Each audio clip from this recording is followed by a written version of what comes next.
Hello viewers, आज मैं आपके लिए एक वीडियो लेकर आया हूँ जिसमें मैं बताऊँगा आपको कि सीईटी जो हमारे दिल्ली में पॉलिटेक्निक के एग्ज़ाम हुए हैं उसके रिजल्ट अभी निकले हैं। तो उसमें स्टूडेंट को काफ़ी कन्फ्यूज़न है कि हमारी काउंसलिंग कैसे होगी और काउंसलिंग का क्या प्रोसेस है, कैसे हम लोग एडमिशन प्रोसेस में कैसे हमें करना है। तो मैं आपकी हेल्प करूँगा आज इसमें, क्योंकि मेरे इंस्टीट्यूट में भी कुछ स्टूडेंट्स हैं जिनके अच्छे मार्क्स आए हैं, तो उनको भी काउंसलिंग कैसे करनी है उनको भी मेरे को सिखाना है। तो मैं चाहता हूँ कि आप सब भी इस चीज़ों को सीख लें। तो जो पॉलिटेक्निक की काउंसलिंग का जो प्रोसेस होता है वो काफ़ी आसान है, बहुत आसान है, बहुत इजी है। करना कुछ नहीं है इसमें बस दो तीन चीज़ों का ध्यान रखना है। एक तो आपका जो रिज़ल्ट है उसकी फ़ोटोकॉपी निकाल लें, और एक आपका जो रिज़ल्ट जो आपने एग्ज़ाम के लिए आप वो लेकर गए थे ना, वो भी आप निकाल सकते हैं। वो दोनों निकालने के बाद आप अपना ये ध्यान रखें, एक लिस्ट बना लें। जो आपके पास प्रोस्पेक्टस था, प्रोस्पेक्टस डाउनलोड कर लें। उसमें जो लिस्ट है कॉलेज की, उस कॉलेज की लिस्ट निकाल लें। उसमें कौन कौन से कोर्स हैं, जैसे फॉर एग्जांपल आपको मैकेनिकल का कोर्स करना है, तो मैकेनिकल के लिए कौन कौन से कॉलेज के अंदर मैकेनिकल है वो आप एक बार उसका रिव्यू ले लें। वो आपको वेबसाइट पर मिल जाएगा, सीईटी दिल्ली की वेबसाइट पे पूरा प्रोस्पेक्टस मिल जाएगा। अगर आपको इलेक्ट्रॉनिक्स लेना है या आपको मैकेनिकल इंजीनियरिंग लेना है तो उसके लिए भी आप एक लिस्ट बना लें कि ये कॉलेज जो है गवर्नमेंट कॉलेज है और कुछ प्राइवेट कॉलेजेस हैं। अच्छा, जो काउंसलिंग होती है वो काउंसलिंग के लिए कहीं जाने की ज़रूरत नहीं होती। कई लोग पूछते हैं कि हमें कहाँ जाना पड़ेगा, कहीं जाने की ज़रूरत नहीं है। आप सबसे पहले क्या करेंगे, अपना लॉगिन आईडी करेंगे। लॉगिन आईडी करने के बाद आप उसको अपनी आईडी के अंदर जाएंगे। सबसे पहला स्टेप जो होता है, आपको प्रोसेसिंग फ़ीस सबमिट करनी होगी। प्रोसेसिंग फ़ीस सबमिट करने के बाद आपको अपनी चॉइसेस फिल करनी होगी। चॉइसेस जैसे कि आप मैकेनिकल चाहते हैं, इलेक्ट्रॉनिक्स चाहते हैं और कौन कौन से कॉलेज चाहते हैं। उसके बाद उस जो आपने लिस्ट, मतलब जो भी आप कॉलेज सेलेक्ट करेंगे उसको फ्रीज़ कर देंगे। फ्रीज़ का मतलब होता है कि आपकी वो लिस्ट जो है वो सेव हो गई है।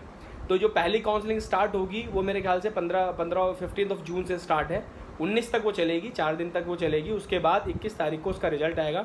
मान लीजिए आपने मैकेनिकल के लिए आर्यभट्ट कॉलेज को ऑप्शन चूज़ कर लिया और आपकी जो रैंक था वो उसके अंदर था, तो आपको जो कॉलेज मिलेगा, तो आपने 21 तारीख को जब चेक करा, 21 तारीख के बाद जो आप चेक करोगे उसमें आपको अलॉटमेंट मिल जाएगा कि आपका आर्यभट्ट कॉलेज उसके अंदर आ गया। तो उसका एक अलॉटमेंट लेटर होता है, ध्यान रखना, मैं दोबारा से बता रहा हूँ आपको कि उसमें अलॉटमेंट लेटर होता है। अलॉटमेंट लेटर को आप क्या करेंगे, उसको प्रिंट आउट निकालेंगे। अलॉटमेंट लेटर में आपको आ जाएगा कि फला कॉलेज, ये कॉलेज आपको इस लिस्ट में मिला है, और उसके डॉक्यूमेंटेशन होते हैं, 10-12 डॉक्यूमेंटेशन होते हैं। आपको वो सारे डॉक्यूमेंटेशन देने पड़ेंगे और उसके अंदर फीस लिखी होती है, किस टाइम आपको जाना है। नॉर्मली मॉर्निंग में ही जाना होता है, 10 से 4 के बीच में आपको अपने डॉक्यूमेंट्स वहाँ पर सबमिट करने पड़ेंगे।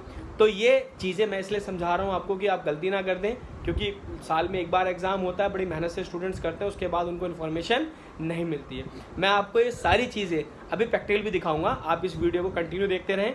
मैं सारी चीज़ें आपको प्रैक्टिकल दिखाने वाला हूँ कि कैसे आपको रजिस्टर करना है, कैसे आपको पेमेंट देनी है। पेमेंट इसकी 1718 यानी 718 रुपये हैं, प्लस जीएसटी वीएसटी लगाकर जो भी लगेगा 718 इसकी फ़ीस है। काउंसलिंग फ़ीस आपको एक ही बार देनी है। कई बच्चे पूछते हैं कि सर मैंने एक बार काउंसलिंग करी, मेरे को कॉलेज नहीं मिला, तो आप दोबारा से रिकाउंसलिंग कर सकते हैं। उसके लिए कोई फ़ीस सबमिट आपको नहीं करनी पड़ेगी।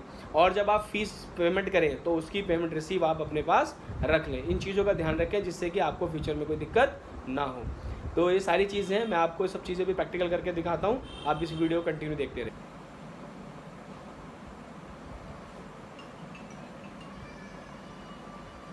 व्यूवर्स, अब मैं आपको प्रैक्टिकल बताऊंगा। अभी जो मैंने आपको पॉलिटेक्निक के बारे में बताया था तो वो सारा थ्योरेटिकल था, बट अब मैं आपको प्रैक्टिकल दिखाता हूँ। सबसे पहले हम वेबसाइट पर जाएंगे और सीईटी दिल्ली की वेबसाइट को खोलेंगे। सीईटी की वेबसाइट दिल्ली यहाँ से आपको खुल जाएगी, cetdelhi.exam.nic.in। यहाँ से वेबसाइट खुल जाएगी।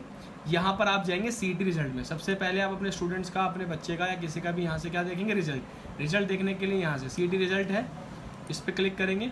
मान लीजिए ये आ गया, सीईटी रोल नंबर आपका बच्चे के पास होगा, ठीक है, जो भी आपका 10 मेरे पास जो था वो,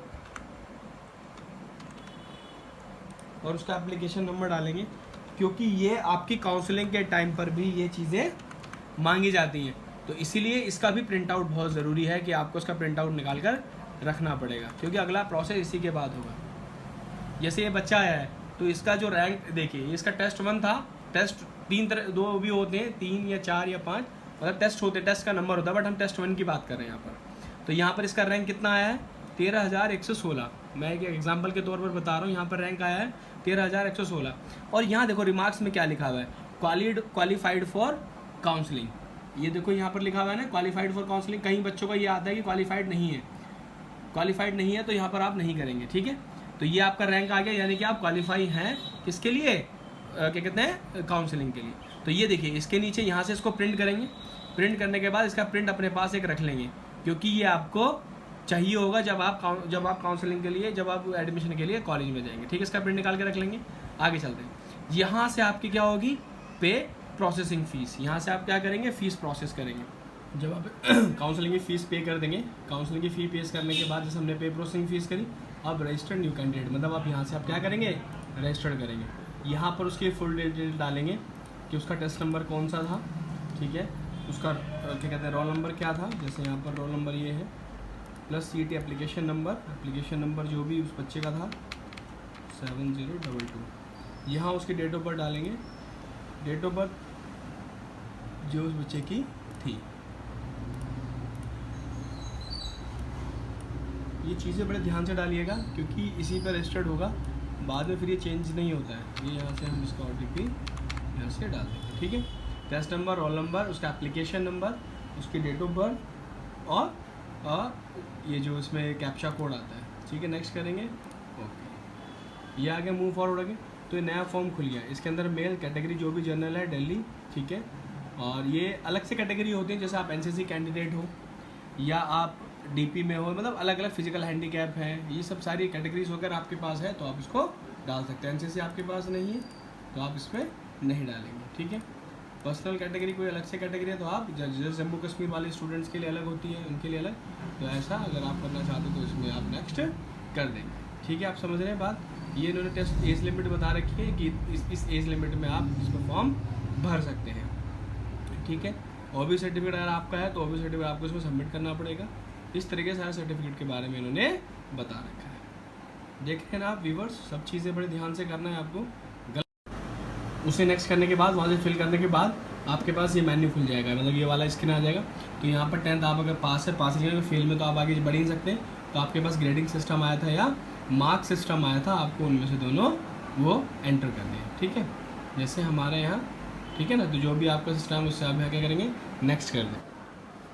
तो यहाँ पर कई बच्चों ग्रेड सिस्टम होता है, तो आप यहाँ ग्रेडिंग डालेंगे और आपके मार्क्स में आए हुए हैं तो आप मार्क्स में डालेंगे। तो हमारे बच्चे का जो हमारा अभी स्टूडेंट है उसका आया है ग्रेडिंग में, तो हम ग्रेडिंग करेंगे और यहाँ से हम क्या करें, नेक्स्ट। तो इंग्लिश में हमारा कितना ग्रेड है, तो हम वो सारी चीज़ें इसमें यहाँ पर एंटर कर देंगे।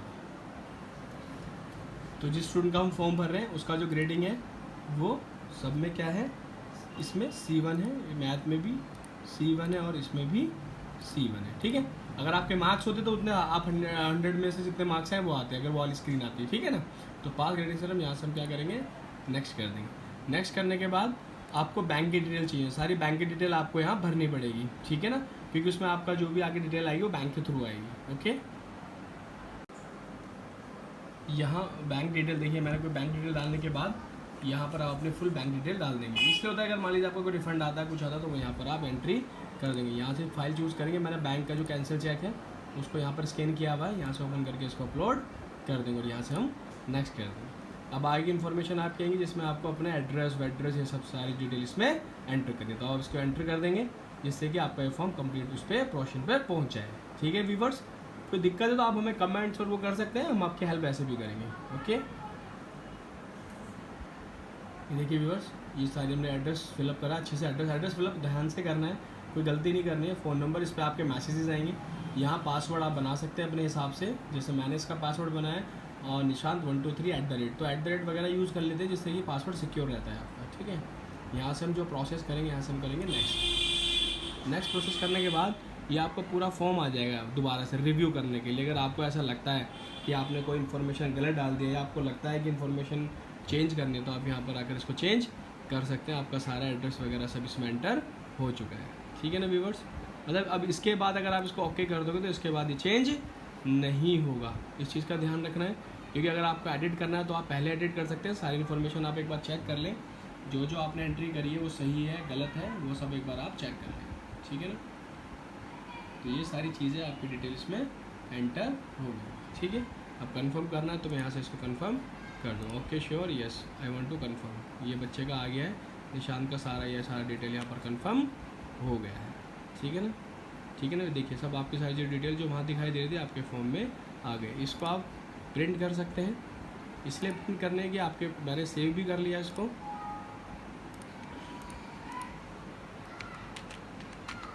और प्रिंट भी कर लिया, क्योंकि कई बार क्या होता है कि हम ना जल्दी से उसको कई बार हम खो देते हैं चीज़ों को, तो उसके लिए प्रिंट करना भी ज़रूरी है।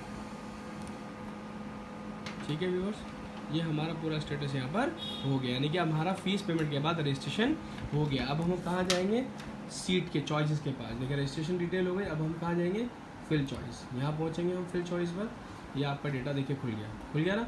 अब यहाँ पर जो कैटेगरीज हैं, यहाँ सारे आपके कॉलेज हैं, प्राइवेट गवर्नमेंट कॉलेजेस, और यहाँ पर आप उनके सामने देख रहे हैं, क्या देख रहे हैं, ये ब्रांच आर सिविल है। फॉर एग्जांपल आपको आर्यभट्ट सिविल लेना है, तो आप यहाँ से क्या करेंगे, इसको ऐड कर देंगे। तो सबसे पहले अच्छा ऑप्शन होता है कि यहाँ पर जाए आप क्या सेलेक्ट कर लें, सबसे पहले गवर्नमेंट। तो सबसे पहले जितने भी कॉलेज आएंगे वो सारे कौन से कॉलेज आएंगे, गवर्नमेंट कॉलेज। अब आप एक लिस्ट बना लीजिए कि आपको पहले इलेक्ट्रॉनिक चाहिए, मैकेनिकल चाहिए, मान लीजिए मुझे कंप्यूटर साइंस चाहिए, तो सबसे पहले मैं जितने भी कंप्यूटर इंजीनियरिंग के, कंप्यूटर साइंस के जितने भी वो होंगे कोर्सेज गवर्नमेंट उसके अंदर, वो सारे सबसे पहले ऐड कर लूँगा, क्योंकि मेरे को जो फॉर्म भरना है कंप्यूटर इंजीनियरिंग।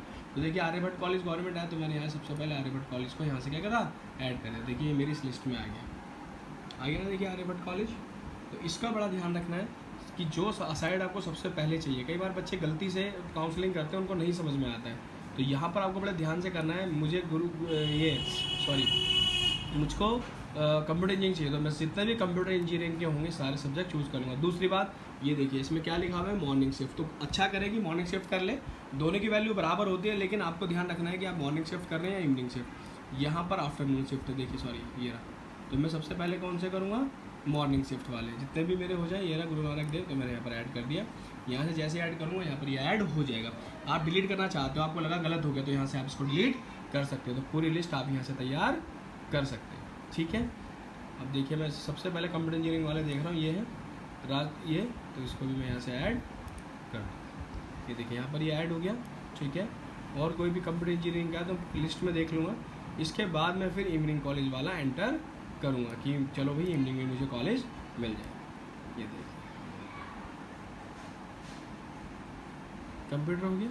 अब कंप्यूटर इंजीनियरिंग के सारे हो गए। अब मैं चाहता हूँ कि मुझे कौन से, मैं इलेक्ट्रॉनिक्स वाले चाहता हूँ कि इलेक्ट्रॉनिक्स इंजीनियरिंग मेरा इलेक्ट्रॉनिक्स इंजीनियर है, तो मैं अब कौन से ऐड करूँगा, इलेक्ट्रॉनिक्स। ये क्या ऐड, अब देखिए इलेक्ट्रॉनिक्स यहाँ पर आ गया, फिर दोबारा से इलेक्ट्रॉनिक्स किया, इलेक्ट्रॉनिक इंजीनियरिंग देखा कहाँ पर, इलेक्ट्रॉनिक्स इंजीनियरिंग गवर्नमेंट कॉलेज, ठीक है। सबसे पहले मैं सारे गवर्नमेंट कॉलेज यहाँ से एक्सेप्ट कर लूँ। इलेक्ट्रॉनिक एंड कम्युनिकेशन, ये देखिए इस तरीके से आप अपनी पूरा ये फिलअप ये कर सकते हैं, ठीक है। मैंने सारे जितने भी इलेक्ट्रॉनिक्स के थे सारे मैंने इलेक्ट्रॉनिक इंजीनियरिंग के सारे कर लिए, ठीक है। इलेक्ट्रॉनिक्स भी हो गया मेरा, इलेक्ट्रॉनिक एंड कम्युनिकेशन। अब ना इसमें इलेक्ट्रॉनिक्स बचा, ठीक है। देखिए कोई बचा इलेक्ट्रिकल, हाँ इलेक्ट्रॉनिक्स और इलेक्ट्रिकल इंजीनियरिंग दोनों में थोड़ा डिफरेंस होता है। इलेक्ट्रॉनिक्स में आप अलग कर सकते हो, इलेक्ट्रिकल में आप अलग कर सकते हैं, ठीक है। तो ऐसे ही पूरी लिस्ट बन जाएगी। लिस्ट करने के बाद आप यहाँ से सेव और कंटिन्यू कर देंगे। फॉर एग्जांपल आपके पूरे हो गए। अगर आप प्राइवेट स्कूल में प्राइवेट कॉलेज भी करना चाहते हो, यहाँ प्राइवेट क्लिक करेंगे, प्राइवेट भी आपके यहाँ से ऐड हो जाएगा। जो चॉइस मुझे चाहिए थी मैंने सारी चॉइस अपनी गवर्नमेंट और प्राइवेट कॉलेज सारे इसमें यहाँ पर लिस्ट में पूरे फिलअप कर दिए। अब मैं अपना देखना चाहता हूँ कि मैंने कौन कौन से कॉलेज सेलेक्ट करें, तो सेव एंड कंटिन्यू। अब देखिए ये पूरी लिस्ट आपकी आ जाएगी, जो जैसे आपने कंप्यूटर इंजीनियरिंग के सारे करे, फिर इलेक्ट्रॉनिकल जो कॉलेज आपने सेलेक्ट करें, आपने 37 कॉलेज यहाँ पर सेलेक्ट करें, तो ये पूरे आपके कॉलेज सारे सेलेक्ट हो गए। देखिए पूरी लिस्ट है। आपको इन सबके प्रिंट आउट रखने हैं, क्योंकि बाद में जब आप एडमिशन के लिए जाओगे तो सारी चीज़ें आपसे मांगी जाती हैं, ठीक है ना। तो यहाँ से आप इसको जब करेंगे तो इसको क्या कर देंगे, लॉक कर देंगे, ठीक है। Once you lock, if you want to add delete message later you can press unlock. मतलब अगर आप इसे लॉक करना है, मतलब आपकी पूरी लॉक हो गई है, ठीक है, ओके। तो ये आपके अब चॉइस लॉक हो गई। अगर दोबारा से कुछ चेंज करना है तो अनलॉक कर सकते हैं, ठीक है। और यहाँ से मैं आप चाहूँगा इसको क्या करूँगा, मैं यहाँ से प्रिंट कर दूँगा। इस पेज को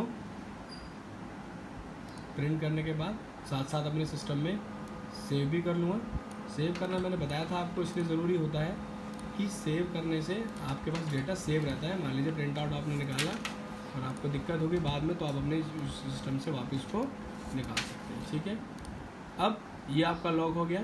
अब अलॉटमेंट इसके बाद, अब जब 21 मतलब जैसे अभी हमने पहली काउंसलिंग करी है तो 19 तारीख में और 21 तारीख में आपके पास यहाँ पर जब आप अपना लॉगिन आईडी खोलेंगे तो यहाँ अलॉटमेंट लेटर आएगा। इनमें से अगर कोई कॉलेज आपको मिलता है तो आपको क्या कहाँ मिल जाएगा, वो गवर्नमेंट कॉलेज, मतलब जो भी कॉलेज आएगा वो यहाँ अलॉटमेंट लेटर यहाँ पर मिल जाएगा। ठीक है, फिर उसी की फ़ीस पेमेंट, ये सारी चीज़ें आपको फिर आगे बताएंगे जब आपकी काउंसलिंग हो जाएगी। तो आप काउंसलिंग होने के बाद आपको कॉलेज मिलता है तो जो अलॉटमेंट लेटर निकल रहा है ना, ये अलॉटमेंट लेटर, जो लिस्ट आपने ये निकाली इसका प्रिंट आउट, आपकी फ़ीस का प्रिंट आउट, आपका एडमिट कार्ड, ये सारी चीज़ें आपको रखनी पड़ेंगी जब आपका एडमिशन होगा। और फिर भी अगर आपको कोई दिक्कत आती है तो आप हमारे इस नंबर यूट्यूब चैनल पर मैसेज कर सकते हैं। हमारे इंस्टीट्यूट का नंबर इस वीडियो में फ्लैश भी हो रहा है, वहाँ पर कॉल कर सकते हैं। हमारी पूरी टीम है, 4 इंस्टीट्यूट की पूरी टीम है, वो आपकी हेल्प करेगी, आपको कोई भी दिक्कत नहीं आने देंगे। कोशिश करेंगे कि आपके सारे डाउट्स क्लियर हो जाएँ। तो आशा करता हूँ कि आपको चीज़ें समझ में आई होगी। हमारे चैनल को सब्सक्राइब कीजिए, क्योंकि किसी और बच्चे का भी फ़ायदा हो जाए, आप उसको सजेस्ट कर सकते हैं कि आप इस चैनल पर जाकर ये सारी चीज़ें देख सकते हैं। Thank you so much for viewing our channel. Thank you.